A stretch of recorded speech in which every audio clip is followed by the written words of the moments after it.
रवि प्रदोष व्रत कथा। एक ग्राम में अति दीन ब्राह्मण निवास करता था।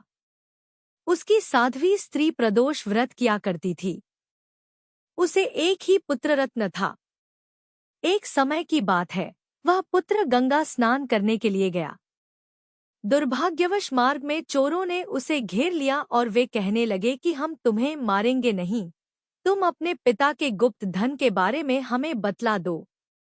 बालक दीन भाव से कहने लगा कि बंधुओं, हम अत्यंत दुखी दीन हैं, हमारे पास धन कहाँ है।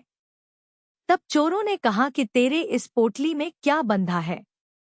बालक ने निसंकोच कहा कि मेरी माँ ने मेरे लिए रोटियां दी हैं। यह सुनकर चोरों ने अपने साथियों से कहा कि साथियों, यह बहुत ही दीन दुखी मनुष्य है, अतः हम किसी और को लूटेंगे। इतना कहकर चोरों ने उस बालक को जाने दिया। बालक वहां से चलते हुए एक नगर में पहुंचा। नगर के पास एक बरगद का पेड़ था। वह बालक उसी बरगद के वृक्ष की छाया में सो गया। उसी समय उस नगर के सिपाही चोरों को खोजते हुए उस बरगद के वृक्ष के पास पहुंचे और बालक को चोर समझकर बंदी बना राजा के पास ले गए। राजा ने उसे कारावास में बंद करने का आदेश दिया। ब्राह्मणी का लड़का जब घर नहीं लौटा, तब उसे अपने पुत्र की बड़ी चिंता हुई। अगले दिन प्रदोष व्रत था।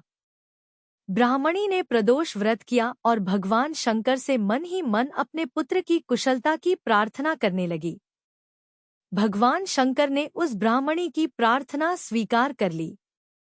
उसी रात भगवान शंकर ने उस राजा को स्वप्न में आदेश दिया कि वह बालक चोर नहीं है, उसे प्रातः काल छोड़ दे, अन्यथा तुम्हारा सारा राज्य वैभव नष्ट हो जाएगा। प्रातः काल राजा ने शिवजी की आज्ञानुसार उस बालक को कारावास से मुक्त कर दिया गया। बालक ने अपनी सारी कहानी राजा को सुनाई। सारा वृत्तांत सुनकर राजा ने अपने सिपाहियों को उस बालक के घर भेजा और उसके माता पिता को राजदरबार में बुलाया। उसके माता पिता बहुत ही भयभीत थे। राजा ने उन्हें भयभीत देखकर कहा कि आप भयभीत न हो, आपका बालक निर्दोष है। राजा ने ब्राह्मण को 5 गांव दान में दिए, जिससे कि वे सुखपूर्वक अपना जीवन व्यतीत कर सकें।